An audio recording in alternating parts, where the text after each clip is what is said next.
Við eigum ekki að fara skaðaminnkunarleiðina með þessa krakka. Við eigum að reyna að stöðva neysluna. Myndirðu segja þá að Rauði krossinn vinni í andstöðu við lögregluna í þessum efnum? Gerði það.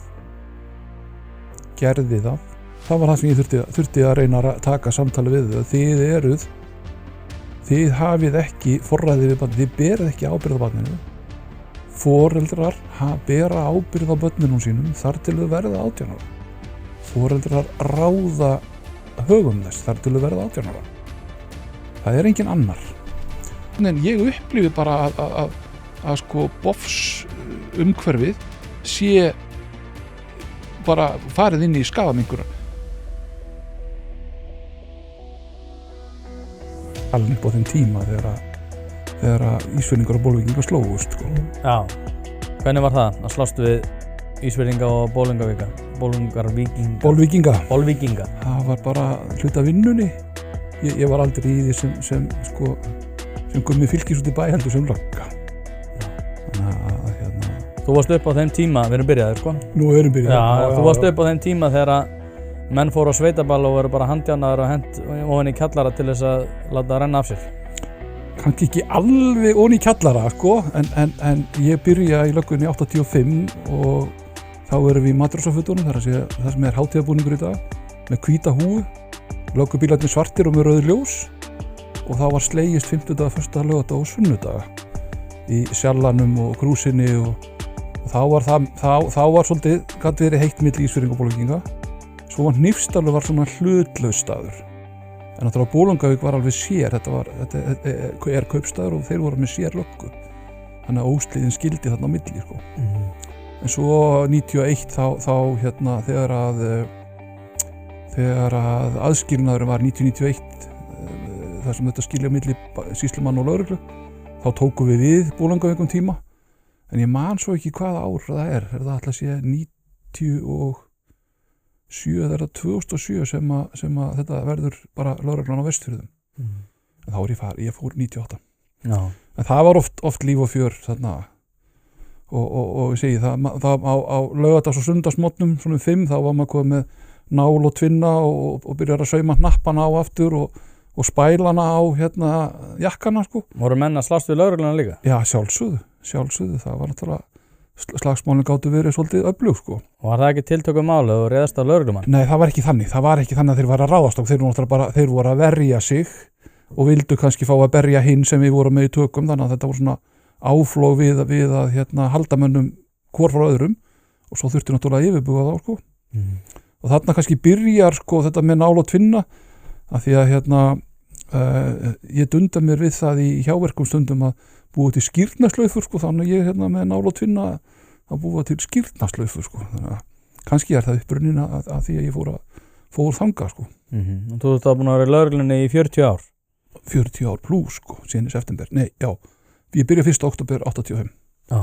Þetta er reyndar 3 ár svona sem hættir að segja ég hef verið að því í slökkviliðinu, ég var heil 2 ár í slökkviliðinu í Hafnarfirði, það er 87-9 en 85-7 er ég sko vetrar aflýsingamæður í löggunni í Ísafirði en á sumrin var ég í slökkviliðinu og svo fór ég reyndar út sem lögreglumaður reyndar 2007 til 2008 í friðargæsluna í Bosníu.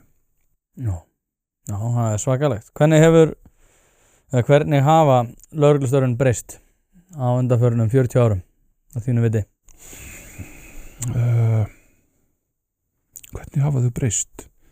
Þegar maður er að byrja þá erum við sko á ritvél, þurfum að gera skýrslur í 3 eða 4 riti. Ef við vorum ekki nógu góðir í stafsetningu og gerðum einhverja villur þá var krota með rauðum penna í skýrsluna og þú ert að pikka hann upp á nýtt. Og í dag náttúrulega sest bara fólk við tölvu og gerir skýrsluna og ef það kemur athugasemd þá er bara open, edit, save og print sko, ekkert vesen. Fjarskipti voru náttúrulega með allt öðrum hætti þarna, þá voru við bara í CB eða WAF og allir gátu hlustað. Í dag erum við náttúrulega komin í svona stafrænt umhverfi þar sem að við erum í friði, það getur enginn hlustað. Við erum náttúrulega þróun í öllum búnaði, í gamla daga vorum við með kylfu í vasanum sem náði niður undir hné, var í buxnavasanum. við vorum með handjárn og áttum að vera með vasanýf. Í dag erum við með alls konar búnað í beltinu og hérna unga fólki okkar komið með taser og búkmyndavélar pluss allt annað sem þau eru með á sér. Þannig að þar hefur orðið þróun.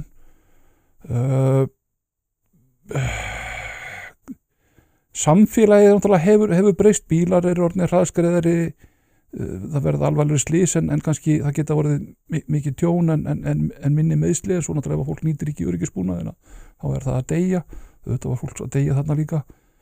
Þegar ég var að byrja þá fyrir vestan þá voru sjóslysin, rækjubátarnir var að farast í djúpinu, þannig að það var eiginlega gerðist á hverju ári að við vorum að leita og svo að finna sko látna sjómenn, rækjusjómennin einna helst.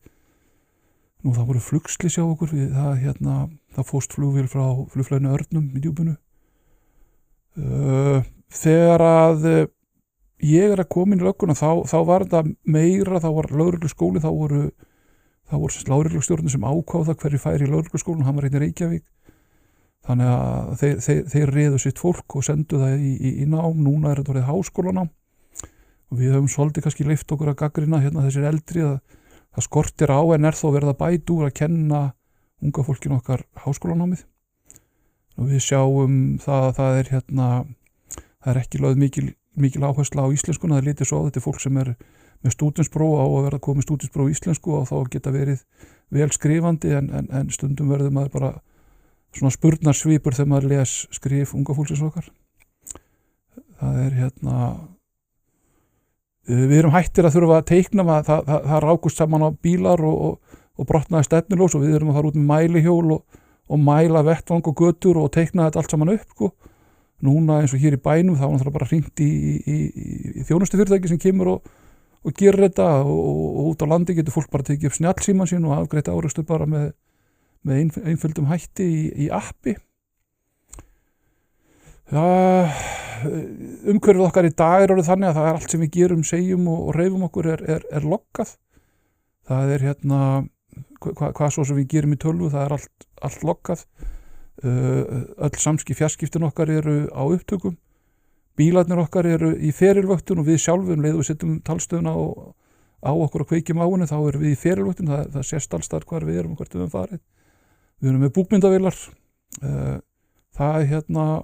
maður hefði alveg viljað hafa þær hér áður fyrir, það verið að bera á okkur alls konar hluti sem er ekki staðreynd og er svo þægilegt í dag að það er þetta að afsanna það bara með því að spila upptökur úr búkmyndavélunum. Þannig að það er svo margt sem hefur breyst þannig svona gagnvart löggustarfinu. Já, þú ert maður ársins? Í fyrra sko. Í fyrra? Já, í fyrra, 2006. Já, það var í fyrra. Old news. Old news, sko. Nei, þú varst maður ársins núna áramótin og vel að því komin. Hvernig er það sem að æxlast þannig að þú ert komin í það að vera einhver útlagari að leita börnum frá því að vera í svona hefðbundna lögreglustörfum? Það fer tvennum sögum af því.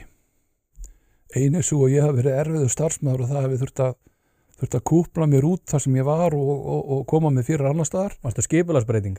Já, þetta heiti skipulagsbreyting og það hafi verið það hafði starfsmannaskipti svona eins og þegar Rússarnir og Bandaríkjamenn voru að skiptast á njósnurum í gamla daga sko. En eins og þetta lítur fyrir mér þá er það þannig að það er Sigríður Björk tekur upp símann og ringir í mig sem þá var lögreglustjóri í Reykjavík og nýhætt sem ríkislögreglustjóri. 2014 eru krakkar að deyja úr þessum hópi sem að lögreglan hafi verið að leita af og það er meðal annars stelpa sem að deyr rétt fyrir afmælisdaginn sinn, 16 ára afmælisdaginn sinn í október. Hún ringir í mig og við þekktumst fyrir, hún hafði náttúrulega verið á Ísafirði, skastjóri á Ísafirði og við höfum verið saman í námi í stjórnunnámi í háskólanum, lögregluskólanum og því. Þekktumst og ég er búin að vera mikið í félagsmálum og hún fer að bera upp fyrir mig svona hugmyndir og ég hélt hún var að spurja mig hvort ég vissi hver myndi passa í ákveð verkefni sem væri að skoða verklag lögreglu. En hún spurði sem sagt hvort ég væri til í að koma yfir í 1 ár. Á þessum tíma er ég starfsmaður ríkislögreglustjóra og er að vinna á fjarskiptamiðstöð lögreglu í Skógarhlíðinni sem er við hliðina á á neyðarlínunni, þeir eru verið svona samskipti milli borgarans og lögreglu. Ekki slökkvistöðin líka þannig? Jú, og þetta semst þjónustum all lögregluna alls staðar á landinu, þetta batteri sem var sett á stofn í júní 2000. Og hún kemur bara, spyr ertu til í að koma og það verið þannig hjá mér, ég hef svona á 7 ára fresti ef ég breytt til.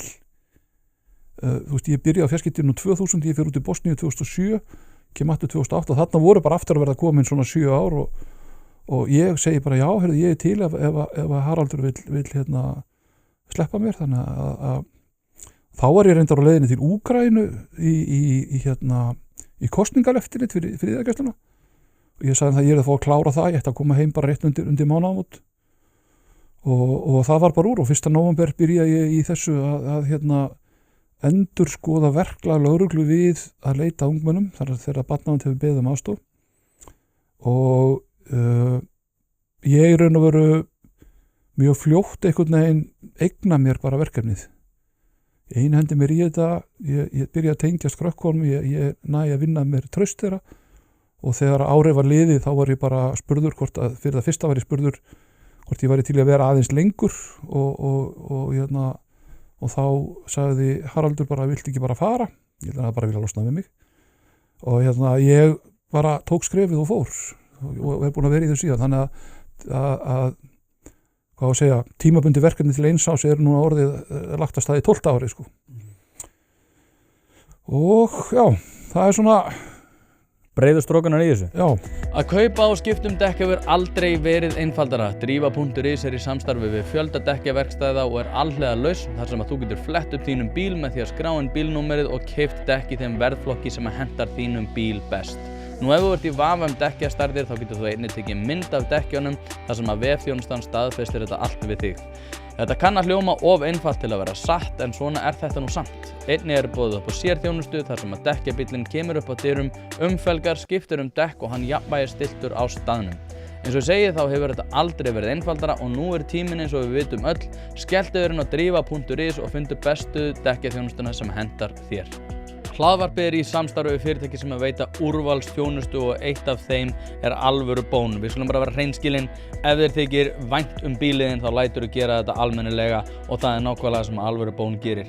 Ferð með bíliðinn, hvort sem það eru alþrif, djúphreinsun, mössun eða hvað eina, þá skellur þér á alvöru bón og lætur degra við bíliðinn. Farðu inn á vefsíðuna og tryggðu þér 10 tíma klippikort, þá þarftu bara ekkert að vera að pæla í þessu. Alvöru bón, kíkið á þetta, þið verðið ekki fyrir vonbrigðum. Út af því að þú ert búin að vera að fara í einhverju viðtöl og ég reyndar áður en þú varst maður ársins, þá voru við búin að vera í bandi. Reyndar. En það bara betra núna að fá þig fyrst þú ert maður ársins og reynum að tryggja titilinn aftur á næsta ári. Á þessu ári? Já, á þessu ári. Nei, takk. Ég ætla að vona að það veri aðrir sem að gera eitthvað betra sem að nái þá í þessa til á þessu ári. Já, við sjáum til. En út af því að starfið náttúrulega felst í því að aðstoða krakka sem eru komnir allt frá því að vera í sjálfheldu í það að vera komin í einhverju vandræði gagnvart lífinu. Eiturlyfjanotkun líklega hluta af þessu einhvers konar vandræði varðar heimilishald og fleira. Hvernig horfir þetta við þér svona í dag? Út af því að eins og segið, þú ert búin að vera að lýsa þessu svona hvernig þetta en við þurfum eiginlega að gera aftur bara svona þannig að við getum náttúrulega að kjarna vandan en svo langar mér svolítið að fara yfir í framtíðarsýnina og lausninar. Þannig að þú bara byrjar á því að útskýra svona í hverju nákvæmlega þetta felst. Þú talar lausnindar, þú byrjum þar sko, það ekki bara ég sé framsóknarmaður, ég ekki með stúdentspróf, ég hef ekki lausnindar. Það eru aðrir sem eiga að koma með þær. Þegar ég byrja 2014 þá eru krakkar í sprautuneyslu þar að segja, þeir nota vímuefnum æð. Þá eru krakkar sem eru bara orðin djúpt í þessu í að sprauta sig, þau eru að nota kannabis, þau eru að nota áfengi og þau eru að nota amfetamín og kókaín. 2022 þá eftir 2022 hef ég ekki orðið var við barn nota vímuefnum æð og ég vil meina að það sé hluti af árangurinn af því sem við erum að gera. Við erum að grípa þau fyrir, lögreglan að koma. Við erum seinasti hlekkurinn í vandræðum krakkana þar að segja, það svo margt búið að ganga á áður og mörgum árum áður að þau detti inn í okkar hendur með þetta. 2022 er síðasti einstaklingunum sem ég veit af eða vissi af að væri að nota efnumæði og ég hef haldið því fram alveg núna meira að segja bara nýlega sagði ég það að ég vissi ekki til þess en því miður hefur staðan þar breyst. Það er einn sem ég veit af núna sem er ennþá á mínu borði sem er byrjaðar að sprauta sig.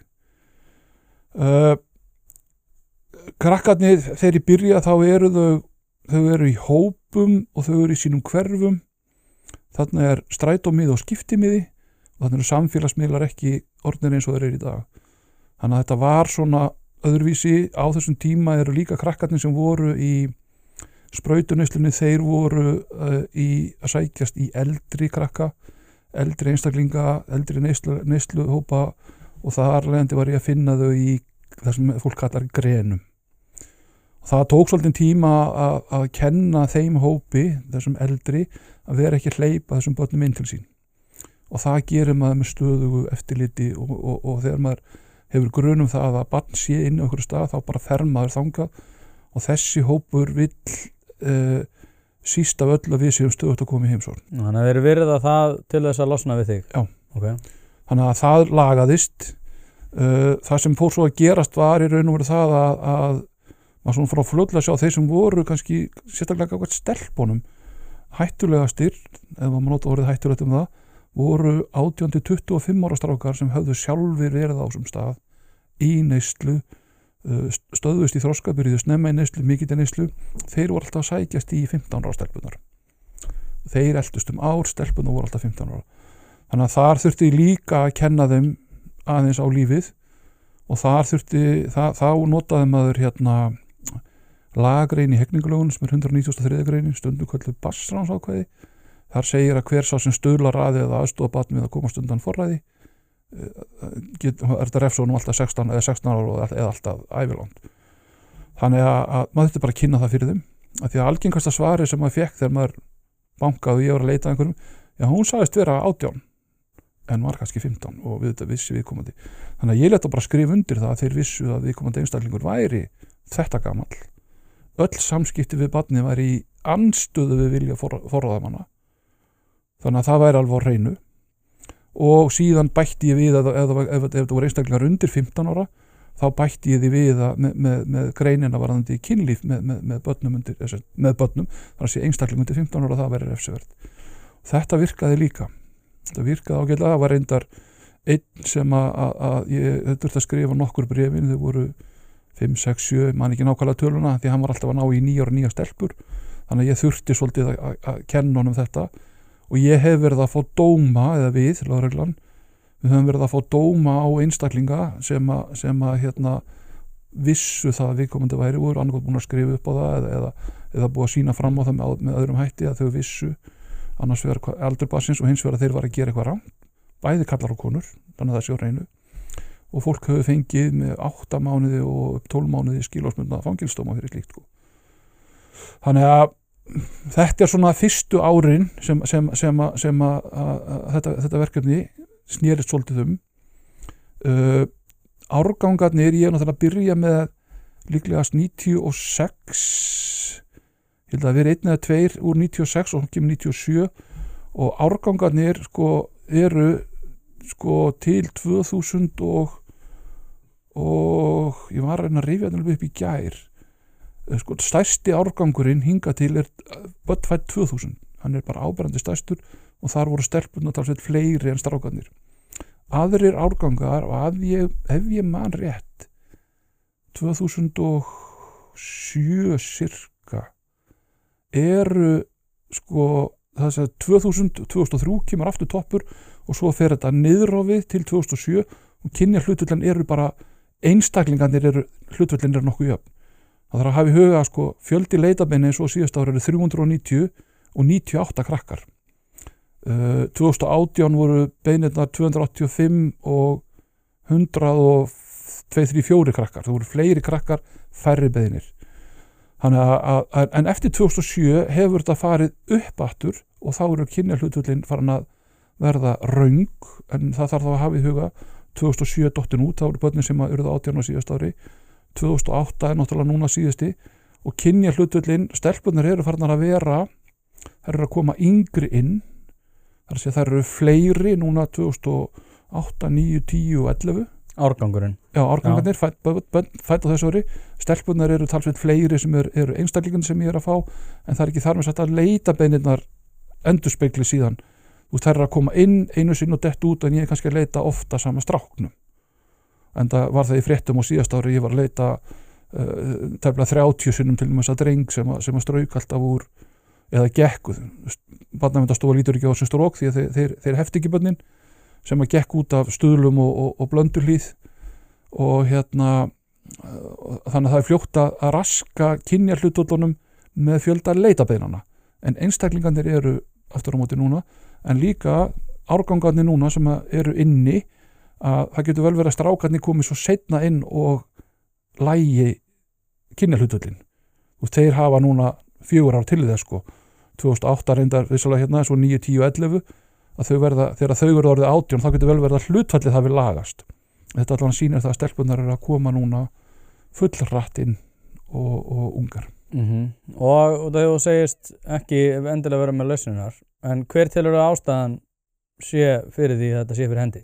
Hver heldur svona menningarlega breytan sé að við séum að sjá svona mörg börn sem að eru bæði í eiturlyfjum eða fara í einhvers konar svona varhugaverðar leiðir í lífinu? Ég hef svo sem alveg sagt áður og stundum verið kallað kallremma fyrir vikið. Það er við erum aðeins samt að fara í eitt þátt. Hópurinn sem ég er með, einstaklingarnir, eru í hverjum árgangi fæðast 4 til 4.500 börn. Af þeim er ég með 25 til 35 úr hverjum árgangi. Þetta er ekki margir einstaklingar. Og flest ungmenn okkar á Íslandi er á góðum stað, er í tómstundum og íþróttum og öðru slíku.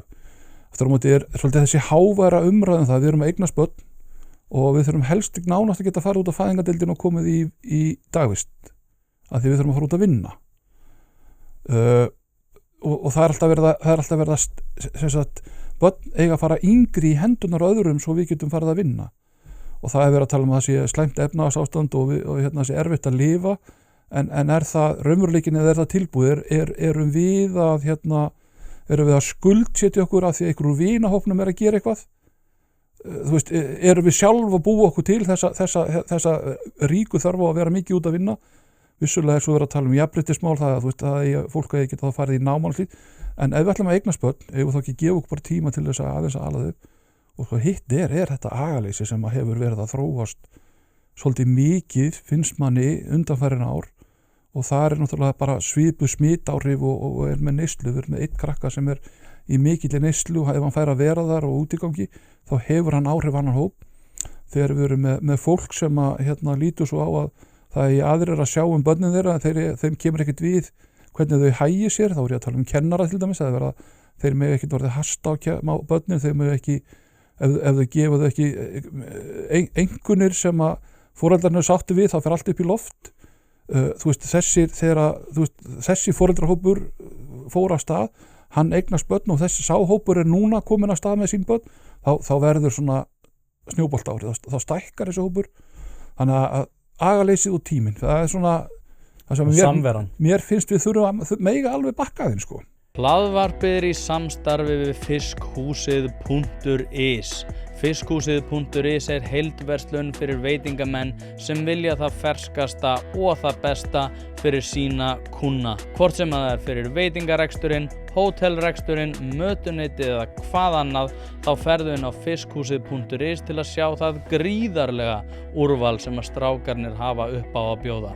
Ef að þú vilt hið ferskasta og hið besta, þá gerir þetta sjálfsögðu almennilega, ferðin á fiskhúsið.is. Það er ekki til sú spurning sem að strákarnir hafa ekki svarið við, þannig enn og aftur fiskhúsið.is til að fá ferskasta og besta fiskinn á landinu.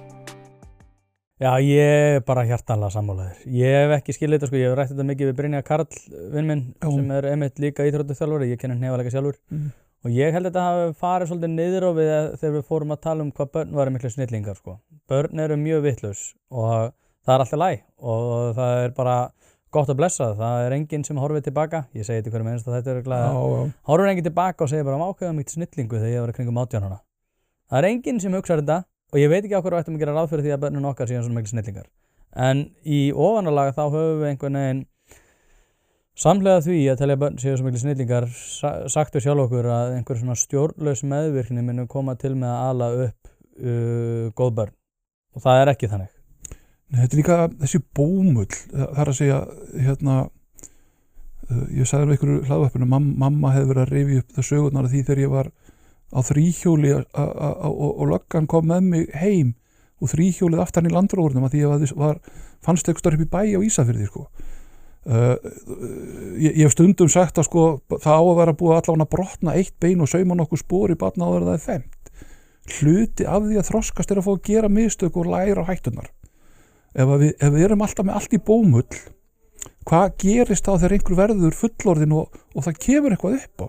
Og mér svo minnistætt vinnandi á fjarskiptamiðstöðinni, 20 piltur sem hringir hágrátandi að því það var sprungið á bílnum hans og hann vissi ekkert hvað hann átti að gera. Hvar erum við þegar við erum komið þangað? Þessi einstaklingur hafði greinilega hugsanlega verið í bómull og aldrei þurfti einhvern veginn að hafa áhyggjur af einhverju og allt í einu hann stattur út á götu það sem umferð og það sprakk á bílnum hans og skítrættur við umferðina og hann þorði ekki að keyra bílinn áfram einhvers staðar á öryggjangsstað til þess að skipta dekkið. Þú veist,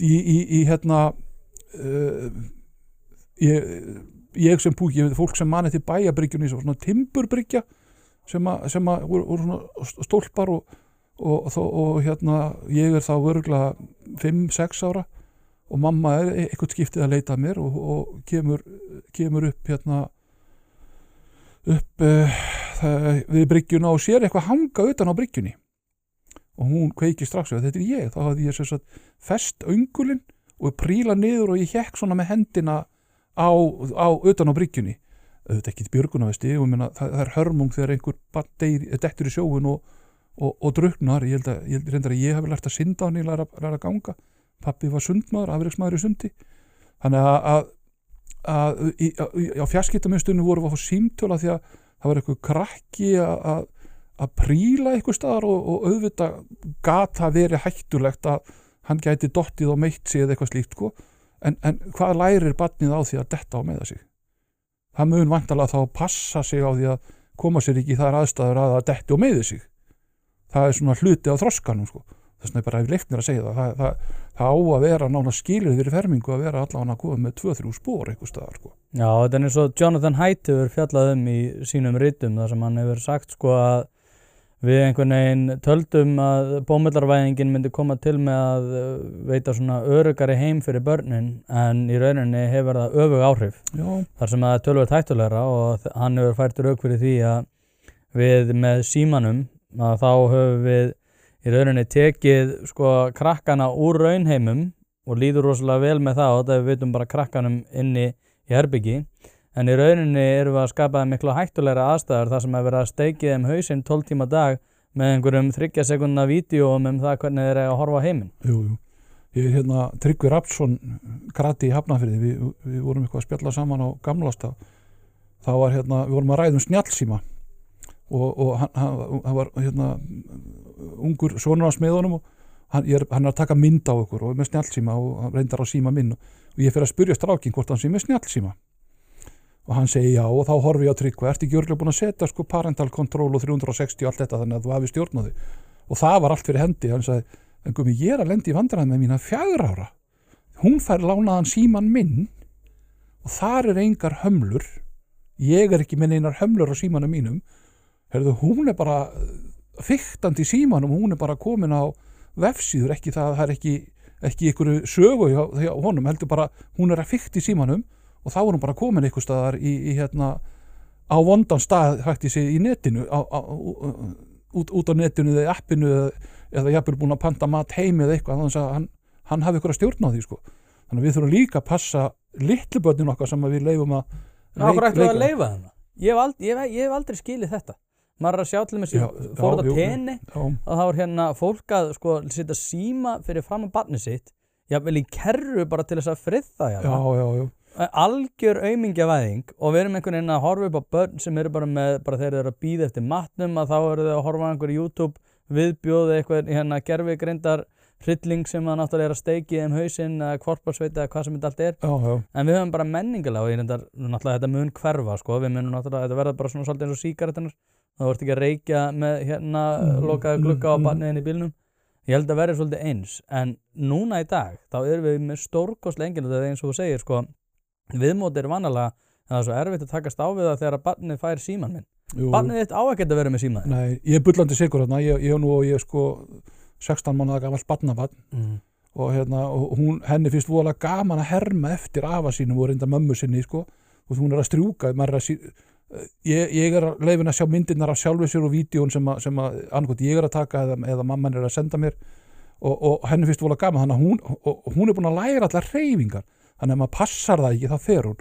Ég aftur á móti þeirra skoðan við eigum ekki að láta 15 ára börn undir 15 ára vera á samfélagsmiðlum. Að sjálfsögðu ekki. Og það orðið nokkur ár síðan ég fór að tala þegar Ástralarnir voru fyrst að vita þá tók ég undir þetta. Ég væri þeirra skoðunar, við eigum ekki og ég verið að segja við foreldra það er náttúrulega langflest með snjallsíma að það þýðir ekki þegar barnið er 14 ára allt í náttúrulega þá að fara að setja þeim einhverjar ef það er búið að vera með snjallsíma síðan það var 6, 7, 8, 9, 10 ára ætla þá allt í að fara að setja einhverja stjórn á það með skjántíma, nettíma, hvað það getur gert og annað slíkt, þú þarft að gera, ef þú tekur það ákvörðun að láta ungt barn hafa svona síma, þá skaltu vera með allar þessar læsingar á strax. En reynum kannski að fara, þú ég sé ekki mjög bjartsýnn á okkur takist að við erum alltaf svo öðruvísi á Íslandi, að okkur takist að bakka með það, þannig að við förum í það að börn séu ekki á samfélagsmiðlum. Hugsanlega má skoða einhverja sérvalda en við sjáum það að glæpamennirnir finna bara leiðina þar inn fyrir það verða 15 ára en við vitum ekki alveg hverju verða sem að brjóta því það eru við foreldrarnir það eru einstaklingar bara inn í foreldrar sem munu brjóta á þessu banni það er bara því miður íslensk menning alltaf að þurfa að gera hlutina með ykkur. Hlaðvarpið er í samstarfi við Happy Hydrate. Steinefni eru orðin mikilvægur þáttur í mínu lífi og ég er ekki einu svona að grínast, ég er að nota þessar vörur í alvörinu. Það er ástæða fyrir því að þessir kassar hérna eru tómir. Nýjungarnar og framþróunin hjá Happy Hydrate er hreint út sagt frábær. Kreatín er samhliða steinefnunum, eitthvað sem að þeir bjóða upp á og ég nota að staðaldri. Eftir að ég byrjaði að nota þessar frábæru vörur að þá líður mér einfaldlega betur. Ég kem meiri verk og dagurinn verður betri. Dagskammtur af nauðsynlegu vítamínum, engin gervisykur og þú færð þetta í rauninni hvar sem að þú verslar. Þú verður ekki fyrir vonbrigðum ef þú prófar þetta og ég mæli með að þú gerir það strax í dag. Hlaðvarpið er í samstarfi við stöndu og mikilvæg fyrirtæki og eitt af því er Poulsen. Poulsen.is til þess að skera hvað eina, hvort sem þú þarft að fara í bílrúðu skipti eða einfallega bílrúðu viðgerð, þá ferðu inn á Poulsen.is. Ef það er stjarna í framrúðinni þá bara bókaru tíma á heimasíðunni, ferð með hann og hann er tilbúinn samdægurs. Ekki vera með stjörnu í bílrúðinni, Poulsen.is. Láttu græða rúðuna strax í dag. Já, sko ég nefnilega hef hugsað þetta hérna, ég man eftir því árið 2007, þá er ég 16 ára og þá er maður svona, þá var orðið allt frá maður var í gagnfræðaskóla, þá var svona svolítið cool að reykja og maður fekk sér stundum sígarettu með svona cool krökkunum og ég man að maður fór inn á hressingarskálan þar sem var svona reykingasvæði og þar gæti maður sko fengið sér kók og það er náttúrulega afgreitt ekki hérna bjór en þú gafst hins vegar reykt og þeir voru ekkert að skipta sér af því og hérna, ég vona að ég sé ekki kastaði myndi vagnin með því að segja þetta en allavega, maður fór hérna í einhverja tóbaksverslun og keypti sér vindla eða eitthvað þannig og hérna og reykti sér þar og ég man sko árið 2007 að þá sko var það ekki endilega að það var eitthvað tekið fyrir það strax, það var eins og orðið bannað en menningarlega þá þróaðist það rosalega hratt í það að það þurfti ekki einu svona eftirfylgni gagnvart því að fólk væri ekki með sígarettur inn á veitingastöðum og ég held að sé svolítið að sama sem gildir núna með samfélagsmiðla sem eru nátengdir þessum eiturlyfjavanda að sko ég held að þurfi ekkit endilega að vera einhver rosa mikið eftirfylgni gagnvart því að börn megi ekki vera inn á samfélagsmiðlum ég held að muni koma til með að verða miklu meiri skriðþungi menningarlega að þegar þetta er bara bannað að þá horfum við í rauninni niður á þá sem eru að veita aðgengi að samfélagsmiðlum fyrir krakka sem eru kringum 12 ára. Þannig ég held að þetta verði miklu auðveldari fæðing. Ég held að bannið sjálft sé ekki endilega vegna þess að við þurfum eitthvað rosalega mikið að vera að banna þetta og lögreglan sé eitthvað hérna, í einhverju rosalega yfirfærslu að vera að passa upp á það einhverju foreldrar sé ekki að ég held að verði bara miklu auðveldari fyrir foreldrana að í rauninni takast á við þann vanda sem fylgir því að passa upp á það að barnið sé ekki inn á samfélagsmiðlum. Vonandi. vonandi. Þetta þú ert bjartsýnn heldur en ég. Nei, það er nú ekki algengt að ég sé bjartsýnari en viðmælandi. Bjartsýnn heldur en ég með þetta, sko. Já, nei, ég en þetta eins og svo við kannski komum aftur inn á eiturlyfjamálin, sko. Ég held að þetta sé líka nátengt því út af því að eins og ég var að tala með Jonathan Haidt áðan að okkur finnst ekki rosalega þægilegt núna að passa upp á það að börnin sé ekki að fá skrámur og börnin sé ekki að brjóta bein og börnin sé ekki að slasa sig úti á einhverjum hættulegu vinnusvæðum eða eitthvað annað. En hins vegar þá þetta fullkomið aðgengi að bæði eiturlyfjum og líka varhugaverðum einstaklingum sem að þeir eru að eiga samskipti við inn á þessum rýmum þrátt fyrir það að vera ekki með framheila til þess að geta tekist á við þær aðstæður. Jú.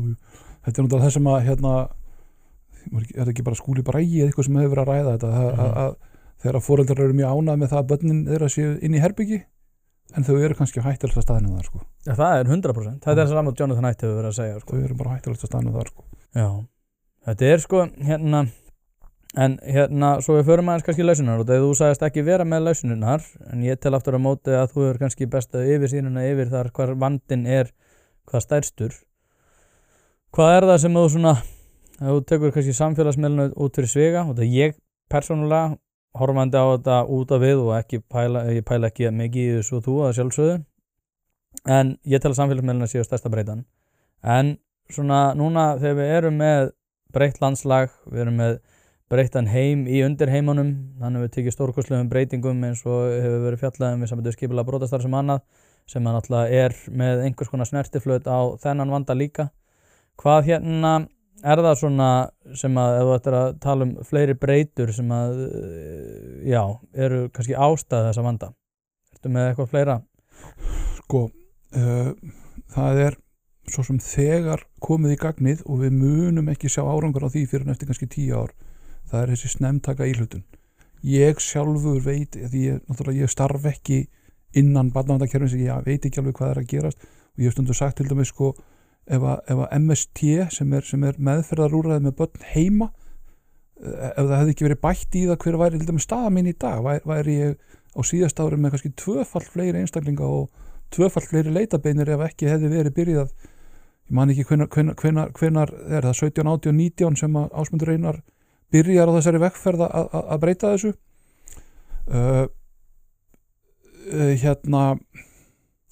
það er semst að grípa fyrir inn í það er mér finnst einhvern veginn og heyrist að það sé að gerast það er verið að reyna að grípa þá inn í bara strax á leikskólaaldri það virtist vera svolítið loða við leikskóla og hópina það var ekki verið að koma fram með vandan fyrir á síðasta ári þegar þau voru að fara dett yfir í grunnskólan fyrir þess að það væri svo skrítið allt í einu færi að koma inn tilkynningar á barn þegar kemur grunnskólan hefði ekkert komið með að vera í leikskólanum leikskólan er að vinna miklu nær foreldrunum og svona ákveði það er svona vont fyrir starfsfólki þar að fara að tilkynna barni eða eitthvað slíkt ef það er eitthvað þannig að ég held að þetta sé að lagast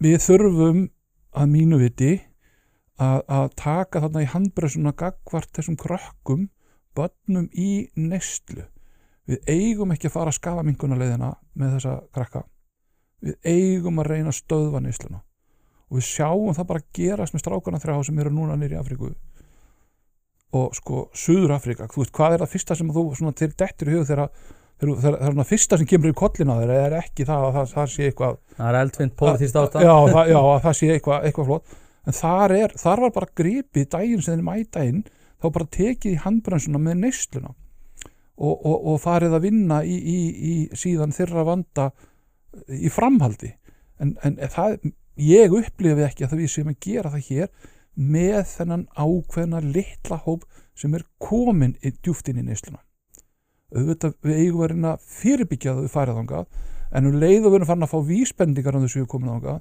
þá ættum við að reyna að stoppa það því að sko smitár áhrif sem eitt svona einstaklingur hefur á aðra í kringu sig af því að þetta er svo flott og svo töff og honum líður svo vel að þá næra hann einhvern að draga að sér aðra þar og það maður bara sá það þegar að strákarnir fóru þá færðist ákveðin svona ró yfir og þó var það bara 3 einstaklingar sko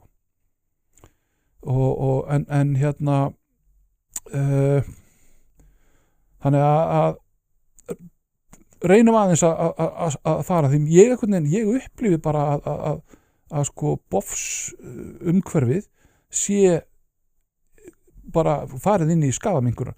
Reyndar hefur eftir núna þessi læti sem eru búin að vera núna í samfélaginu síðustu mánuði, ég sem betur fer ekki að þessi krakkar sem eru núna inn í því kerfi, þau eru ekki að detta inn á mitt borð. Hlaðvarpið er í samstarfi við heitirpottar.is, hvort sem þið vantar saltvatnspott, hitaveitupott, kaldan pott, sánuklefa eða hvað eina í heita pottinn, þá ferð þú inn á heitirpottar.is og lætur græja þig. Þjónusta og uppsetningum all land og nú er jafnvel hægt að fá sér smíðaðan sánuklefa, þar sem að þú færð sánuna nákvæmlega eins og þú vilt hafa hana. Það er ekki hægt að setja verðmiða á heilsuna eða samverustund með fjölskyldunni og því er mikilvægt að huga að báðu og það er nákvæmlega það sem að heitirpottar.is auðvelda þér að gera.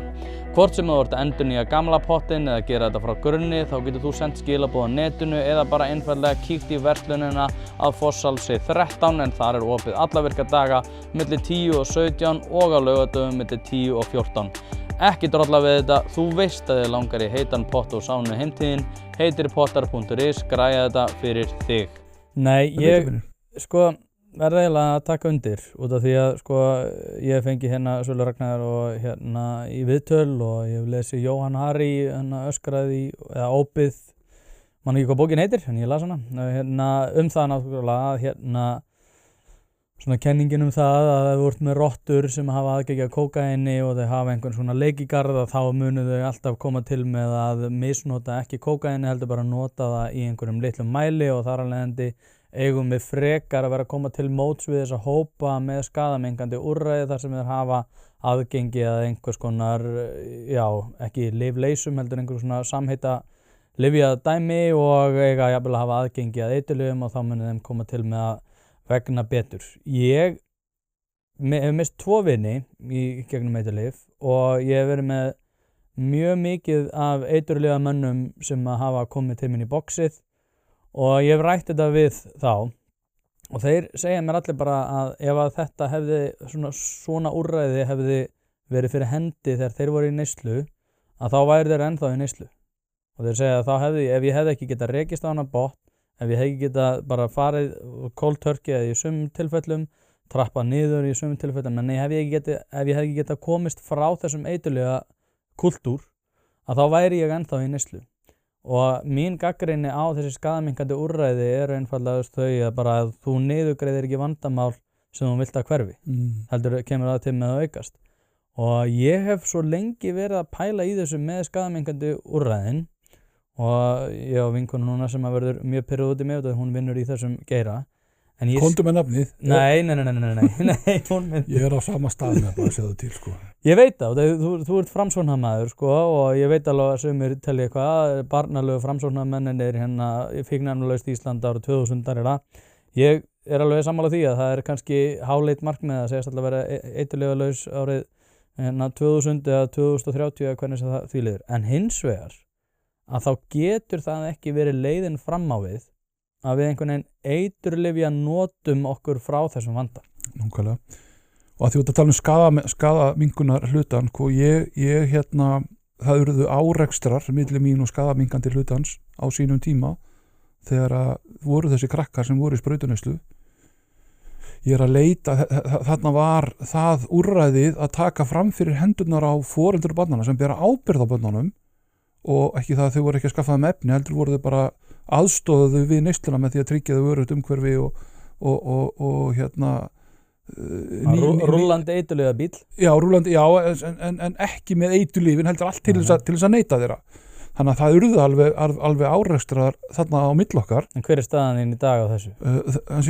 Frá 2022 er ég ekki með svona hóp sem að sæki þarna þjónustu. Þú veist, krakkandi mínir sem að meðan þau eru undir 18 ára, frá því 2022 eru þau ekki að sækja í þessa þjónustu. Ég verði eiginlega skjótin inn hérna til þess að fá það skýrari mynd. Mátti eiturlyfjabíllinn þjónusta börn? Þau sagðu við vitum ekki hvað eru gömul. Sama á eiturlyfjamenninni. Sama á eiturlyfjamenninni. Og þá þurfti ég náttúrulega að gera það sama. Ég þurfti bara að mæta með mynd og kennitölur og segja að þetta er barnið. Ég veit að hann er að koma til ykkar og fá þjónustu, þannig að þetta er svakalegt og það er einhverju gekk svo langt af því að ég vissi að krakkar sem voru að sækja þjónustuna þeirra mundu og ég sagði viljið þið í alvöru að ég fara að elta bílinn ykkar þar sem að þið eruð að keyra á milli hverfa til þess að og hvaða áhrif mun það hafa á hinn hópinn ykkar. En þau bara fóru, við munum ekki láta þig vita, heldur við munum segja við barnið það er verið að leita þér og vissulega, þú veist, ef þau hafa áhyggjur af því að einstaklingurinn er á vondu stað, en þau gæta trúnaðar gagnvart sínum skjólstæðingum. Nú þurf ég að aftur skýra mynd. Þú sýndi mynd af barni. Já. Þau segja þetta er barn, en þau segja samt sem áður við munum samt koma til með aðstofa það og ekki láta það vita. Ég held að það hafi aldrei gengið svo langt að orða það þannig, sko. En það var í praktík þannig sem þetta gerist. Já. Það er sturlun. Já. En það er hugmyndafræði þessa skaðaminkunar umhverfis og Rauða krossins af öllum stöðum er að vera, sko. En hvernig, sko, út af því að ég skil þetta, sko, og hugmyndin er í eðlisinu falleg, en ég skil ekki hvernig það getur verið lagalega hægt að þú ert með barn sem kemur með eiturlyf, það segir ég ætla að sprauta þessu í mig og þú segir á móti, já, ég ætla að aðstoða þig við það. Nei, þau gátu reyndar alltaf sagt að barnið kæmi ekki, það væri að fá búnaðinn sem ég var svo að sjá þau með hjá öðrum. Þau gátu alltaf svona, eins og maður segir, skilt sér á bak við það. Já, nei, þessi hefur aldrei komið. Þessi er ekkert að koma. Það er einhver annar sem er að koma og lætur hann svo hafa búnaðinn frá okkur. Þannig að það var ekki þannig að ég væri að skyggja bílinn og fylgjast með því að barnið væri nákvæmlega að fara borð. Þó ég hafi síðan kannski fengið upplýsingarna frá börnunum seinna mér að þau fóruð þangað, sko. En þetta er allavega, þetta er búið gagnvart mínum hópi og ég vonast til þess að þetta muni ekki gerast aftur í þá verði ég náttúrulega bara að fara aftur á sama stað. Þá bara mæti ég, þetta er krakki með mynd á honum og kennitöluna og segja þetta er barn. Og bara hver er afstæða eitthvað til þess ætlið þið að því þarna hafa voruð útskipti á þeim sem stýra þessu það var nokkrir aðilar rúlaði í gegn, sko. Þeir hafa náttúrulega kvartaði við því að vera ekki að fá fjármagn til þess að reka bílinn og hafa svolítið verið duglega að koma sér í fjölmiðlaði með því að reyna að standa fyrir söfnunum og annað, en ég einhvern veginn gekk út frá því að það var ekki börn sem voru að þiggja þjónustu og mér finnst það einhvern veginn fara svolítið skakt. Þau munu heldur aldrei viðurkenna að börn sé að sækja þessi þjónustu. Nei, en ég myndi halda, sko, því að maður hefði haldið að þetta væri, sko, Rauði krossinn, bíllinn í einhvers konar samspili við lögreglu að vilja takast á við vandan. En er það þannig að þau eru ekki samstarfið okkur með þessa sína skjólstæðingar, sko. En myndirðu þá, sko, svo hendum ég eina fyrirsögn, myndirðu segja þá að Rauði krossinn vinni í andstöðu við lögregluna í þessum efnum? Ef þú kemur hreinskilið svar. Gerði það. Ég get ekki sagt síðustu árin að það sé að gerast, en hann gerði það. Svo kemur hinn sem er svolítið skrítinlið þegar þessi krakkar verða 18 ára og það var og þau fara á verri stað, þau eru búin að vera í neyslun ekki í maður og fara síðan að notum maður, að þá þarf ég að ráðleggja þeim að leita aðstóðar eða þjónustu hjá frú Ragnheiði bara upp á heilbrigðis hlutan að gera, en þau eru þá orðin fullorðnir einstaklingar sem ráða sér sjálf.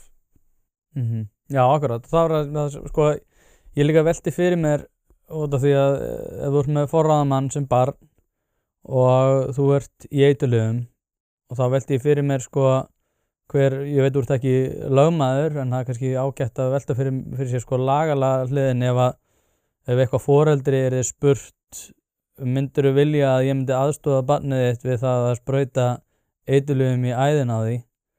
Ég held að ekkert foreldri myndi segja já, heyrðu, ef að það í þessi hugmyndafræði skaðaminnkandi úrræði, bara nei, þú ert ekki að fara að aðstoða barnið mitt við að sprauta fíknefnum í æðina á sér. Nákvæmlega. Það var það sem ég þurfti að reyna að taka samtali við þau. Þið hafið ekki forræði við barnið, þið berið ekki ábyrgð á barninu. Foreldrar bera ábyrgð á börnunum sínum þar til þau verða 18 ára. Foreldrar ráða högum þess þar til þau verða 18 ára. Það engin annar. En svo sko hin skrýtna hliðin á þessu, það þegar að barn verður 16 ára gamalt. Þá það sjálfstæður þjónustu þegar í heilbrigðiskerfinu. Og ég hef verið að leita að barni sem innlagt á spítala. Vegna þess að barni vildi ekki að foreldrarnir eru látnir vita. Þar verður reyndar En eftir það hafa þeir þjónustu eða? Sem sagt, þegar barni 16 ára þá getur það leita aðstóðar í heilbrigðiskerfinu og sagt ég vil ekki foreldrar mínu vita því. Stelpur geta farið í fóstureyðingu og hvað eina aftur á móti á heilbrigðiskerfi spítalarnir að tilkynna til barnaverndar. Þar í þessu tilfelli urðu bara mistök sem að reyndar var þeir fóru bara fóru yfir verkvarðana og skertu á þeim og þannig að það hefur ekki gerst aftur. Krakki sem ég að leita að búin að vera í 2 sólarhringa innlagður á spítala og spítalinn lét ekki barnavernd vita af því. Þeir eiga að láta barnavernd vita af því þó þeir láta ekki foreldrarna vita af því. Þannig að það var svo komist að drengurinn, hann tók úr símann og sagði Gummi, ertu ekkert fann að leita að mér? Hvar ert þú? Já, ég nú bara hérna í Fossvogi og þetta búin að vera lengi, skilur þannig að það var mjög sérstakt og þá þurfti ég að taka samtalið. Spítalinn rosalega hvað ég að segja, kærður og kvartaður með alls konar hluti, varandi sjúkraskrá og persónuverndin og annað slíkt og einhvern veginn svona upp á stóðu að þau ættu bara ekki að láta neitt vita en þau eiga að láta barnavernd og það þar til það gerist aftur þá bara held ég að vona að það gangi. Í öðru tilfellinu hafði það reyndar gerst að ég að leita stelpu sem þá reyndar stöddin á neyðarmóttöku kynferðisbrota og það voru ekki margir klukkutímar og það var ekki komið á það stig að það væri búið að hringja í barnavernd til þess að koma á staðinn. Þannig að ég veit ekki alveg, það mál hefði farið í réttan farveg, hefði það tekið lengri tíma, fleiri klukkutíma. Sjálfstæðir að heilbrigðiskerfinu þurfti ég að læra hörðulegina. Það kannski skjót gagnrýnir mann fyrir það, hafi ekki verið búin að lesa lögin betur, En þetta eins og bara með það að maður lærir mest á mistökum, að reka sig á og þá þetta ekki lengur mistök heldur reynsla, það ekki? Jó. Ég aðhyllist reynslu en ekki mistök. Hlaðvarpið í samstarfi við fyrirtæki sem hafa sett svip sinn á íslenska menningu og eitt þeirra eru Bæjarins bestu pylsur. Ég og þú vitum alveg að þegar við fáum okkur pylsu sem ekki frá Bæjarins bestu þá vildum við að svo væri. Það segir það í orðinu, þetta eru Bæjarins bestu pylsur. Þið vitið það, ég veit það, skellið þessu hlaðvarp í eyrun, farið á næsta sölustað og kaupið ykkur tvíhleypu ásamt einhverju góðu að drekka. Að kaupa eða selja húsnæði ein stærsta ákvörðun lífsins. Þess vegna skiptir máli að hafa ekki bara sölumann heldur ráðgjafa þér við hlið. Hlaðvarpið fjallar mikið húsnæðismál og því það í samstarfi við þá færustu í geiranum hjá fasteignasölunni Pálsson. Pálsson fasteignasala leggur áherslu á persónulega þjónustu, fagmennsku og gagnsæi. Notast við sérstaka ferla sem að tryggja það að bæði kaupendur og seljendur vita upp á hár hvernig að þessu staðið. Allt frá undirbúningi myndatöku til loka sölunar. Boðið upp á fría ráðgjöf og verkfæri eins og eignavakt.is sem sér til þess að þú missir aldrei af réttu eigninni og verðmat.is sem hjálpa þér að taka upplýsta ákvörðun verð. Heimsæktu pálssonfasteignasala.is og fáðu þína persónulegu ráðgjöf strax í dag. Það til orðatiltæki sem heitir reynsluspeki sem mér finnst alveg frábært. Það sem mitt farið yfir það hvernig fólk hagar sínum málum í samræmi við þær kynslóðir sem að koma undan og ég til þetta eitthvað sem að við höfum verið að virða vettugi undanfarna allavega áratug, jafnvel 2 áratugi, þar sem að við einhvern veginn horfum á reynslu annara sem einhvers konar Já, hamfarir jafnvel, þar sem allir sem á undan okkur komu hafa verið svo miklu verri manneskjur og við einhvern veginn síðan þessi svona framfara kynslóðir sem að hafa gert allt rétt og allir aðrar eiga að skamma sín. En ég aftur á móti tel að lífslaupið sé ákveðið tengslanett þess sem að koma undan sko. Og það er eitthvað sem við þurfum alveg að horfa til og jafnvel eins og þú varst að tala áðan sko, horfa tilbaka til. Það er að segja að sko það er hérna mann og gældur sér Douglas Murray sem að segir að lífið sé einhvern veginn, að okkar hugmynda lífinu sé einhver stanslausar framfarir þar sem að við erum einhvern veginn alltaf við erum sko á besta stað sem við höfum verið og eini staðurinn sem við getum farið er á einhvern betri stað og þar að leiðandi þurfum við aldrei að horfa í baksýnisspegilinn til þess að læra af sögunni. Og mér finnst þetta, ef við vorum hreinskilin, vera svolítið dæmi það, hvernig við höfum hagað okkur í sambandi við samfélagsmiðla og eiturlyf og aðra fíkn, þar sem að teljum bara einhvern veginn að við séum alltaf á besta staðnum, en ég get eiginlega fullyrt að við séum í þessu dæmi, sérstaklega með tilkomu samfélagsmiðla, á verri stað. Já. Ég sko sem þú spurður, ég hef sagt að það er tvennt sem ég þoli ekki, en ég get ekki verið án þess. Það er snjallsíminn og samfélagsmiðlar sko. Þetta truflar mig í starfinu, en þetta líka verður hluta mínu verkfærum sko.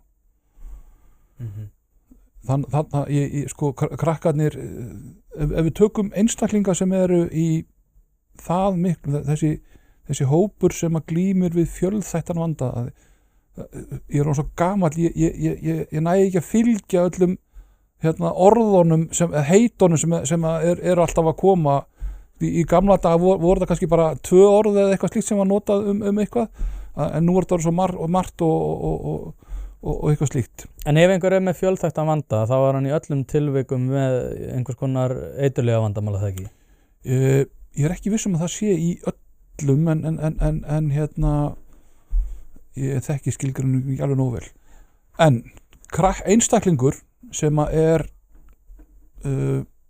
ekki að vera með hann heima, hann er komin í einhvern úrræði allan sólarhringinn með 2 til 3 starfsmenn í kringu sig, þannig að hann er sjálfum sér og eða öðrum hættulegur. Ég skil ekki, þessi einstaklingur fær ekkert að fara út í samfélagið og haga sér alveg svo hinir, en hann fær að vera með samfélagsmiðla. Hann er endalaust að horfa á 10 sekúndna vídeó af því hvað allir hinir, hvað er gaman hjá þeim, þó það séu bara 10 sekúndur á viku fresti hjá. Hann lítur svo á að það séu allir sem það séu ógeðslega gaman hjá öllum hinum, og hann gerir allt til þess að brjótast úr þessu lokað umhverfi sem hann hafður í. Af hverju erum við að þessu? Og það er að því ég hef leyft mér að gagnrýna til dæmis eins og umboðsmann barna fyrir það að við erum farin að ganga svo langt í réttindum barnanna þeirra að þau eru orðin ríkari heldur en skylda eða réttindi foreldranna til þess að vernda börnin sín. Mér finnst þetta sjálfum ekki rétt að þau verði bara að fá að gera allt og meiga allt og sjá allt og annað slíkt. Þau eru svo miklu snillingar. Hlaðvarp er í samstarfi við Harðfisksverkun Hrafnardals. Þetta eru gæði í gegn, kemur á roðinu, fryst einu sinni og það er nákvæmlega þannig sem að þú færðan. Steinbítur sem er valsaður upp á gamla mátan og þurrkaður í vestfirsku fjallalofti. Ekkert svona eitthvað þurrkklefa rugl hérna. Þetta er ekki eitthvað svona sem að molnar í höndunum, heldur þetta bara gæði í gegn. Frábær gjöf fyrir þá sem að eiga allt, en ef þú ert að leita gjöf fyrir afa og ömmu og ert í vandræðum út af því að þau eiga allt, þá að sjálfsögðu gefur þeim bara harðfisk. Til að nálgast þessa gæða vöru þá sendur þú e-mail á hrafnadalur@proton.me. Þetta er líka í lýsingu á þessum þætti þar sem þú getur einfaldlega séð frábæru verðin og séð alla leiðbeiningar hvernig þú nálgast þessa gæða vöru. Þau eru sem miklu snillingar, já. Og það eina sem það gerir er að lífið þeirra verður ömurlegra í raun og veru. Þau upplifa það hvað allir aðrir eru og þau gera ekkert greina mun á því að þetta séu 10 sekúndur einu sinni í viku hjá einhver. Já, af einhverjum fals raunveruleika. Já.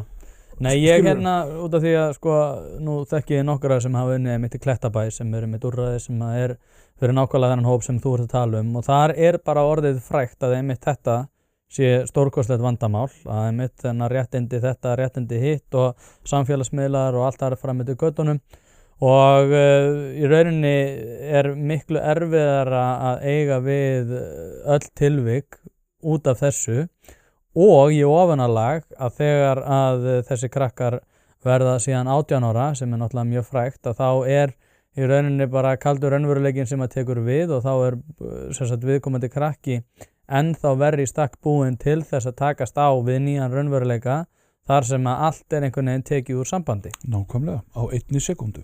Já. Á 1 sekúndu.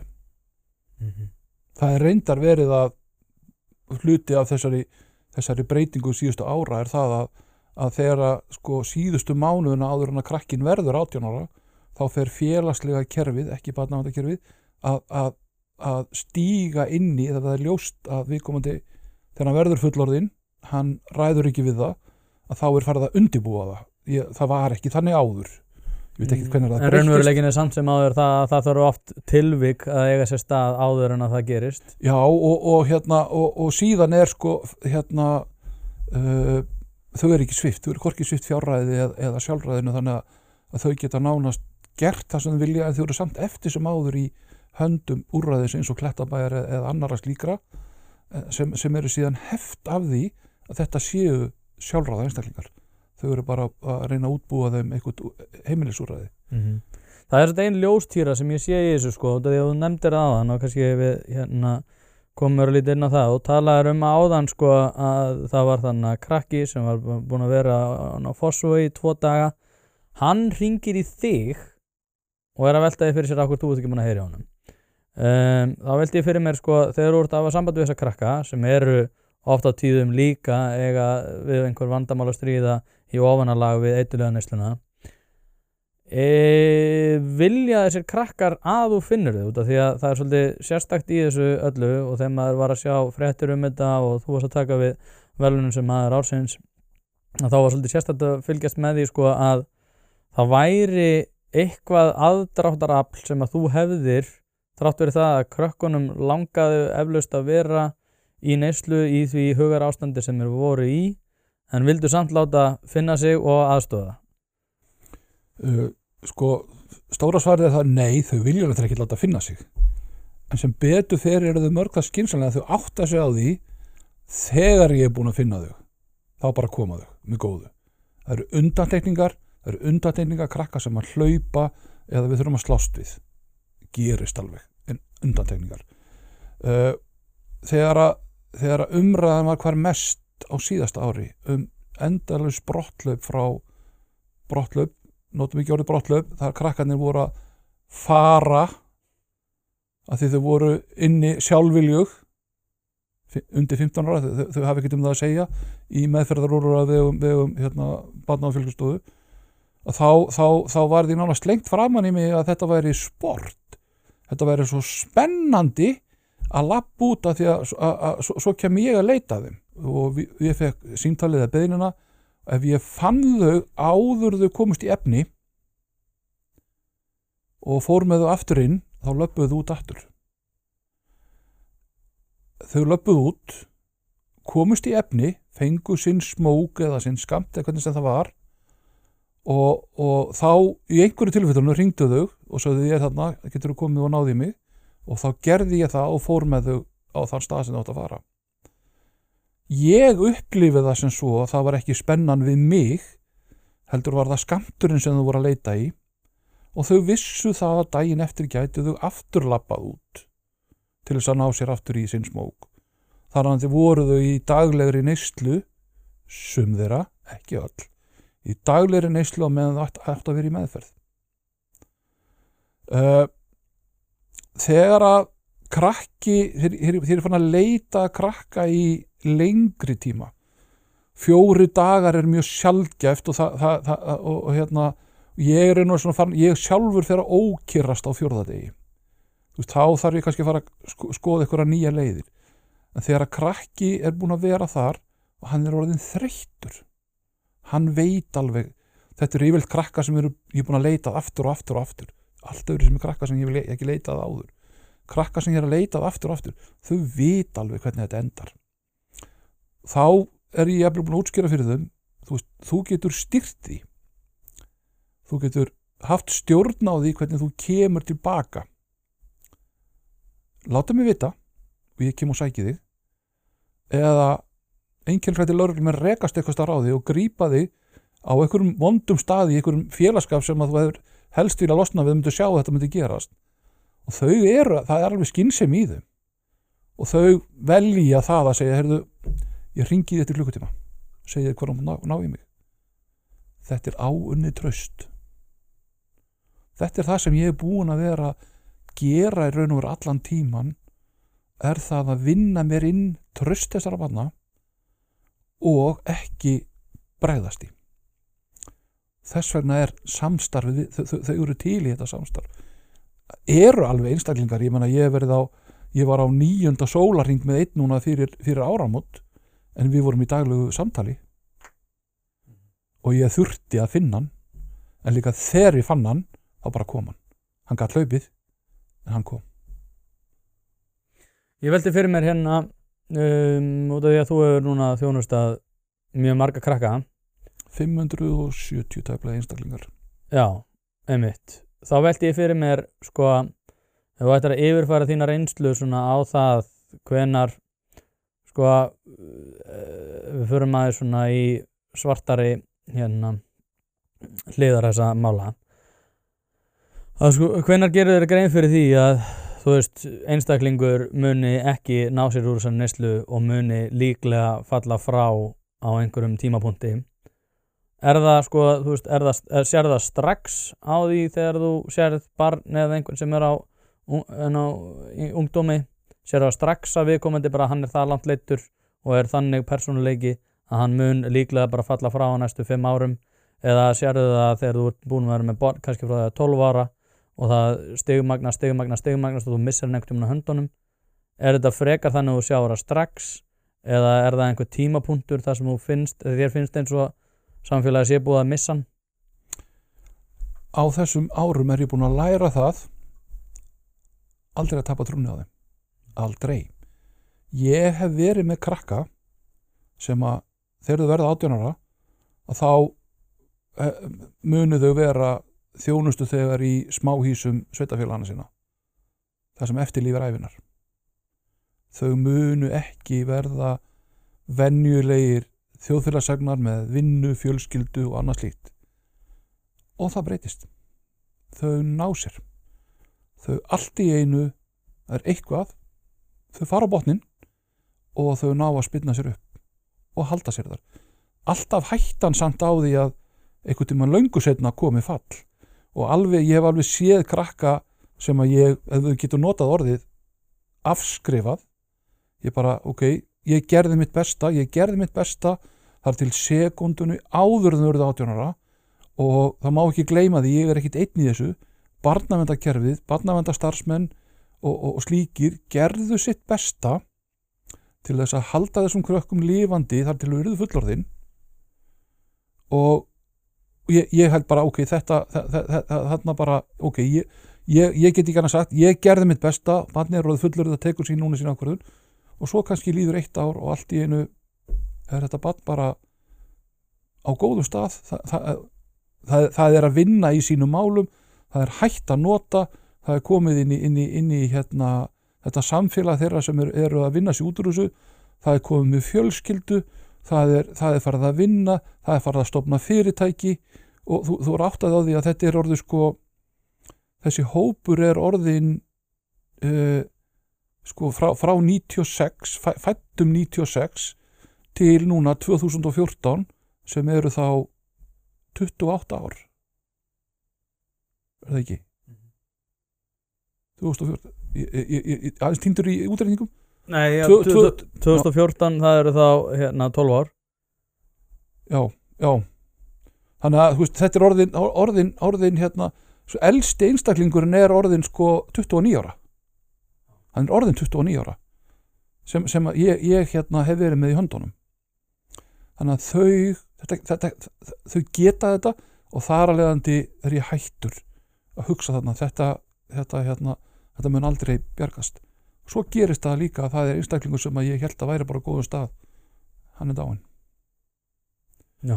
Eitt þessu tengt höfum við tíma Já, ég er bara eins mikið og vilt og það er hérna það er þannig að ég hef heyrið það alveg í umræðunni það er verið að kalla eftir því að það séu framkvæmda rannsóknir og það er alltaf verið að gera einhver rannsóknir og ég hef sjálfur sagt að ég vil gjarnan að það verði einhver sem fara að rýna mig það sem ég er að gera skiptir það máli er gagnað þessu það eru ættleitu börnin sem áttu blóðforeldrar sem voru í neyslu voru tekin af þeim við fæðingu eða fljótlega og alast upp í venjulegu umhverfi og svo fer eitthvað úrskýrist þegar þau orðin unglingar ég er nefnilega með nokkur dæmin þarna og það eru til dæmis sko 2 af þessum 11 úr mínum hópi sem eru látnir koma úr þessu umhverfi það eru fleiri einstaklingar sem að lenda inn á mínu borði sem að eru koma úr þessum blóðforeldarnir eru báðir í neyslusamfélaginu hafa aldrei náð sér upp úr því eru tekin af annarkot á fæðingadeild eða einhverja mánuðum seinna þau eru alin upp á bara venjulegum heimilum þar sem er engin neysla og hlutinni bara eins og þeir eiga að vera og svo allt í einu þegar þeir eru orðin hérna 14-15 ára þá gerist eitthvað og hlutinni fara á mjög slæman veg ég veit að þetta samfélag hefur svolítið kallað eftir því að það verði gerð rannsókn til þess að líka þá að reyna að fyrirbyggja eða vinna í því að þetta gerist ekki þegar þau verða unglingar hvað er það sem að gerist þarna er þetta arfgengt ég meina það er ekki það tekist á það til dæmis hvort alkoholismi sé arfgengur var ekki Þórarinn Tyrfings hann sagði að það væri ekki er ekki Kári aftur á móti á hinvegin hann er þeir saman ég er nú aftur ekki með stúdíspróf og framsóknarmaður ég upplifi það að það sé tengslarni milli Já, það er margir sem að færa rauk fyrir því og mér finnst bara eðlilegt að það sé Ég held að þessar rannsóknir hafa nú alveg verið gerðar og ég held að lúti allavega að hluta til að þessum sem að þú ert að segja. Ég aftur á móti, ég tel að þetta sé svolítið að sama eins og með samfélagsmiðlana. Ég held að þurfa að hefur skánað maður sá alltaf þessi rapparar voru að tala um það hvað þeir væru úturlyfjaðar á Xanax og þessum læknadópi og þessu dóti.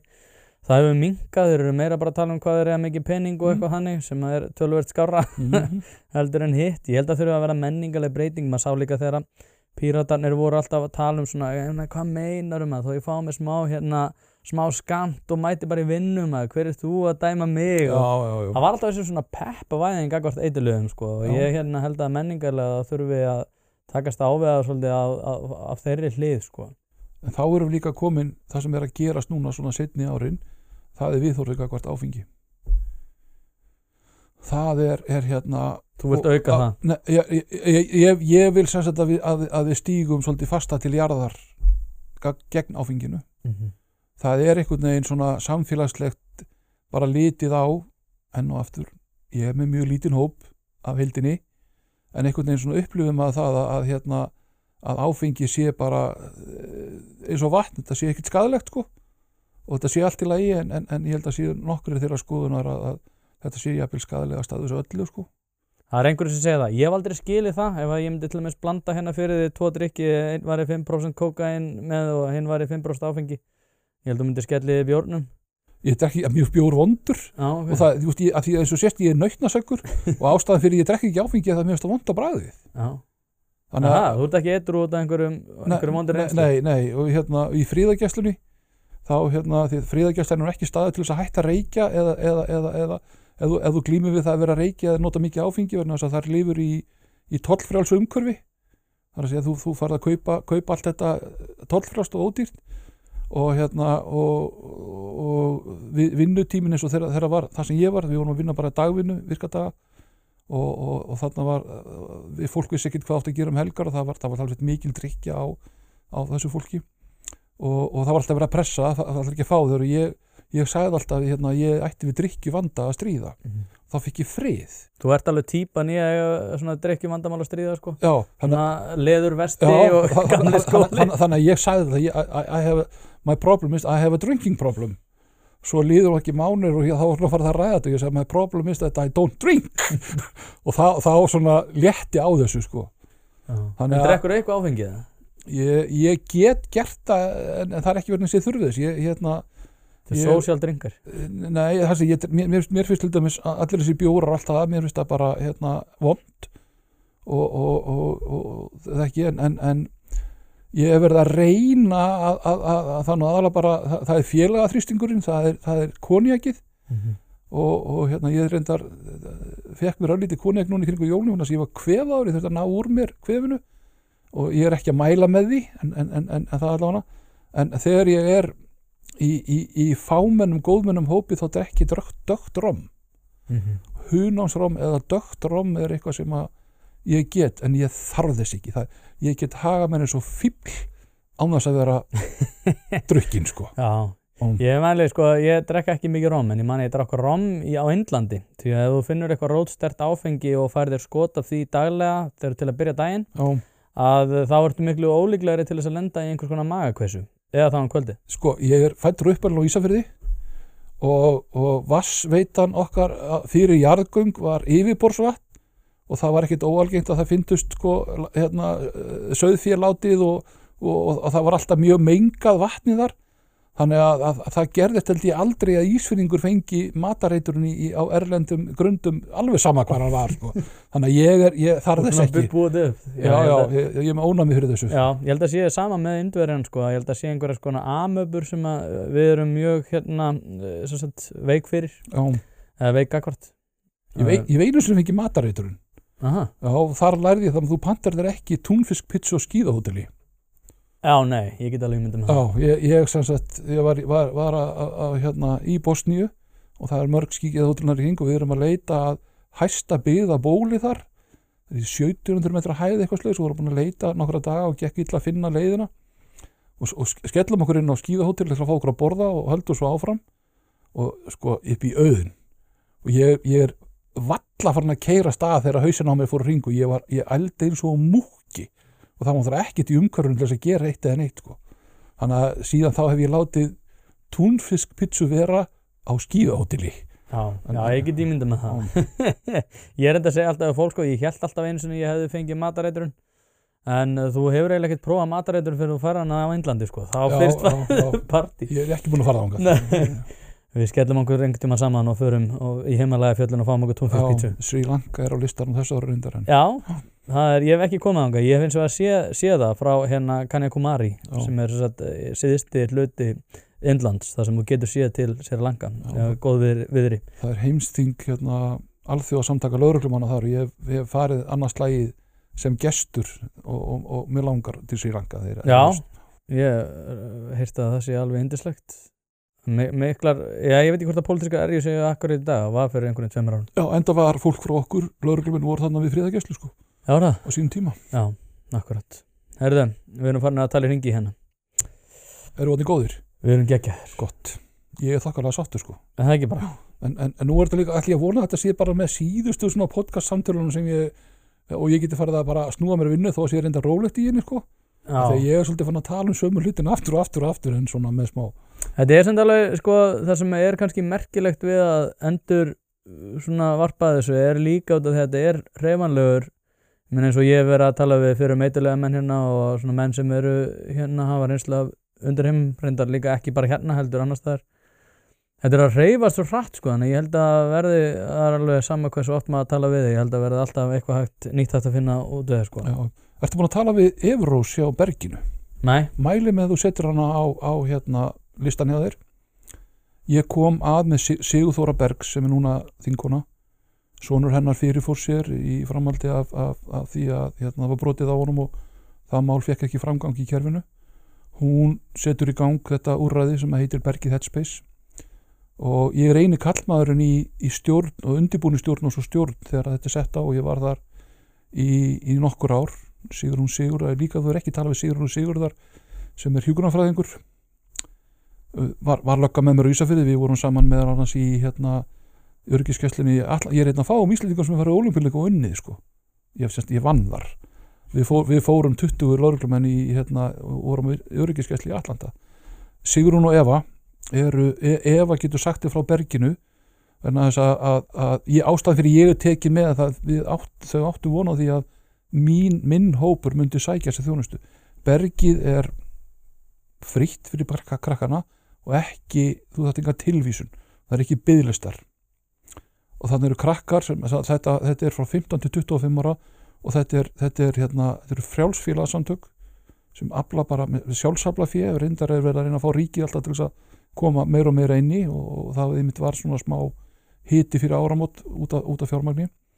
Raunin þar, og það verður svolítið fróðlegt fyrir að fá að heyra þá í Evu, er það að hópurinn sem kemur þangað eru krakkar sem eru í námi en baklandið er veikt.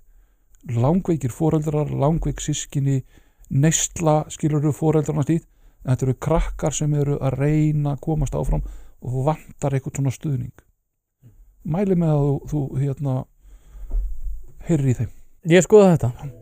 Og Sigrún er nefnilega sérfræðingur í áföllum og hennar skýring á fíkn er áföll í æsku. Já, ég hef þetta áður líka. Já, þannig að ég held að hún sem verður mjög fróðleg fyrir þig. Sigrún, ef hann hringir á Eva þá segirðu já. Þá mætið þið. Herðu, en ég mun hnippi þig aftur, það er ekki spurning. Takk æðislega fyrir að koma. Takk fyrir mig. Og þangað til næst.